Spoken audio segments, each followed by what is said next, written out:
Assalamualaikum warahmatullahi wabarakatuh.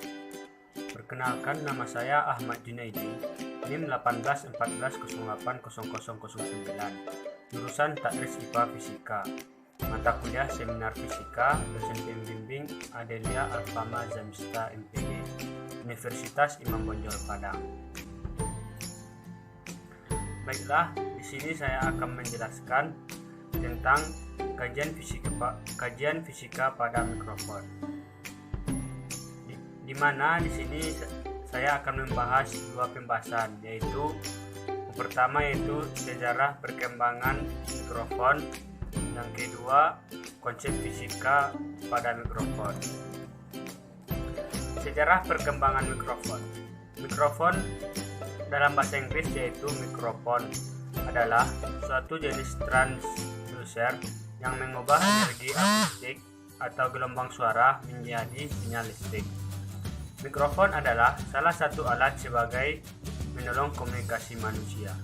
Mikrofon dipakai pada banyak alat seperti telepon, alat perekam, alat bantu dengar, dan pengudaraan radio serta televisi. Istilah mikrofon berasal dari bahasa Yunani, yaitu mikros yang berfaedah kecil dan fon yang berfaedah suara atau bunyi. Istilah ini awal mulanya mengacu untuk alat bantu dengar sebagai suara berintensitas rendah. Penemuan mikrofon sangat penting pada masa awal perkembangan telepon. Pada awal penemuannya, mikrofon dipakai pada telepon. Yang belakang sekali, seiring berkembangnya waktu, mikrofon dipakai dalam pemancar radio sampai ke berbagai penggunaan lainnya. Penemuan mikrofon praktis sangat penting pada masa awal perkembangan telepon. Beberapa penemu sudah membuat mikrofon primitif sebelumnya, yaitu Alexander Graham Bell. Pada awal penemuannya, mikrofon dipakai pada telepon. Yang belakang sekali, seiring berkembangnya waktu, mikrofon dipakai dalam pemancar radio sampai ke berbagai penggunaan lainnya. Mikrofon praktis komersial pertama adalah mikrofon karbon yang ditemukan pada bulan Oktober 1876 oleh Thomas Alva Edison. Mereka mempatenkan temuan mereka, yaitu mikrofon elektrik, pada tahun 1964.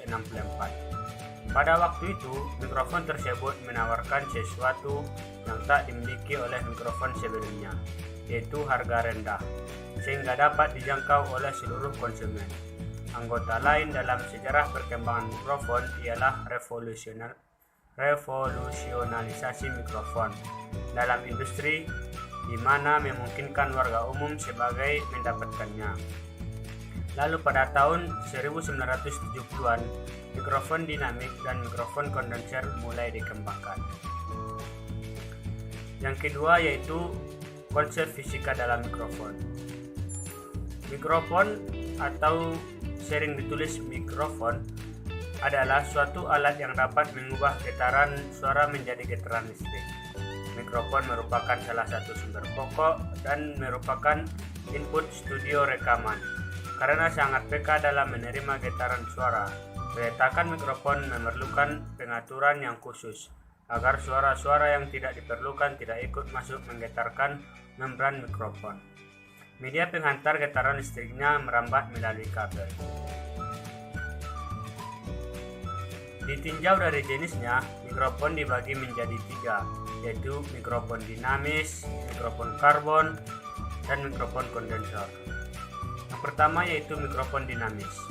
Mikrofon dinamis adalah mikrofon yang menggunakan prinsip kerja induksi, di mana prinsip kerjanya getaran suara yang masuk menggerakkan membran, getaran membran menggerakkan moving coil, dan getaran moving coil yang berada dalam membran magnet akan menyebabkan timbulnya aliran listrik. Aliran listrik yang berupa gelombang listrik seirama dengan getaran suara yang diterima. Yang kedua yaitu mikrofon karbon. Mikrofon karbon adalah mikrofon yang menggunakan prinsip kerja tahanan yang berubah-ubah. Biasanya adalah resistor arang. Prinsip kerjanya yaitu getaran suara yang masuk menggetarkan membran. Getaran membran ini menyebabkan kerenggangan dan kerapatan arang berubah-ubah. Hal ini menyebabkan bervariasinya nilai resistansi arus listrik. yang melewati kumparan primer. Arus listrik pada kumparan primer akan terinduksi pada gulungan sekunder, dan besar kecilnya arus ini tergantung dari getaran membran yang disebabkan oleh getaran suara yang diterima. Yang ketiga yaitu mikrofon kondenser. Mikrofon kondensor adalah mikrofon yang dalam kerjanya menggunakan kondensator. Prinsip kerjanya yaitu getaran suara yang masuk menggetarkan membran. Getaran membran ini mengakibatkan gerakan maju dan mundur, lempengan penghantar pada kondensator. Dengan perubahan ini, nilai kondensator pun berubah seiring dengan perubahan getaran. Perubahan kapasitansi ini menyebabkan terjadinya getaran listrik. Selanjutnya, getaran listrik ini berbuat oleh frame. Pada mikrofon jenis ini memerlukan tegangan pantom dari frame sebesar 48 volt. Tetapi, untuk aplikasi sehari-hari biasanya mikrofon kondensor cukup menggunakan baterai 1,5 volt. Menurut karakteristiknya, mikrofon dibagi menjadi mikrofon omnidireksional, mikrofon bidireksional, dan mikrofon direksional. Selanjutnya yaitu prinsip kerja mikrofon. Prinsip kerja dari mikrofon yaitu menjelaskan tipe transducer yang berada di dalam mikrofon tersebut. Transducer adalah sebuah alat yang dapat mengubah energi dari satu bentuk ke bentuk yang lain.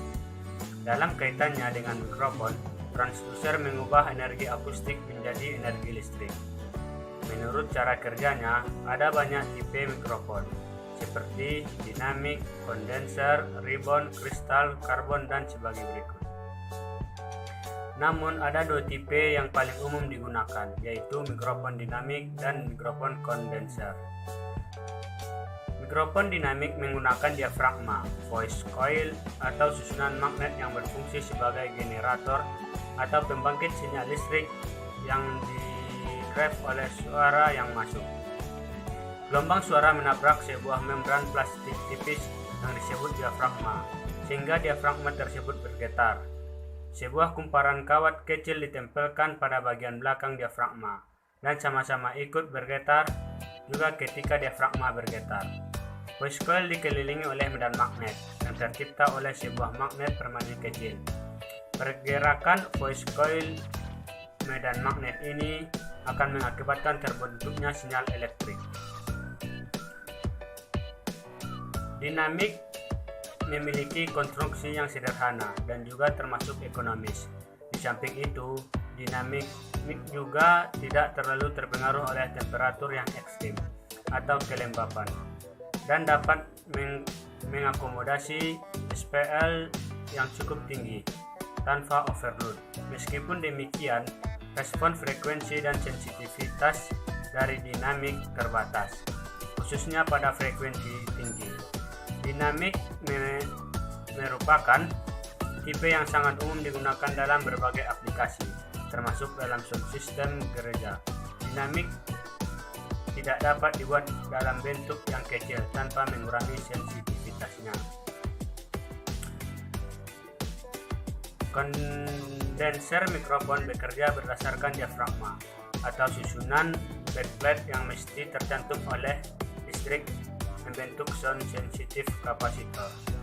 Gelombang suara yang masuk ke mikrofon menggetarkan komponen diafragma ini. Diafragma ditempatkan di depan sebuah backplate ketika elemen tersebut berisi muatan. Medan listrik terbentuk di antara diafragma dan backplate yang besarnya proporsional terhadap ruang yang terbentuk di antaranya. Variasi dari lebar space antara diafragma dan backplate terjadi karena pergerakan diafragma relatif terhadap backplate sebagai akibat dari adanya tekanan suara yang mengenai diafragma. Telah dijelaskan sebelumnya bahwa kerja kondenser mic memerlukan muatan listrik. Terkait dengan hal tersebut, ada tipe kondenser mic yang memiliki muatan permanen. Ada juga yang menggunakan sumber catu daya eksternal untuk mengisi muatannya. Dalam hal ini, sumbernya dibandingkan terhadap dinamik mic. Kondenser mic lebih kompleks dan lebih mahal. Kondenser dapat dibuat dengan sensitivitas yang lebih tinggi dan dapat menghasilkan suara yang lebih smooth, lebih natural, khususnya pada frekuensi tinggi. Satu hal lagi yang membedakan dari dinamik mic adalah kondenser mic dapat dibuat sangat kecil tanpa banyak mengurangi kinerjanya. Baiklah, sekian yang dapat saya sampaikan.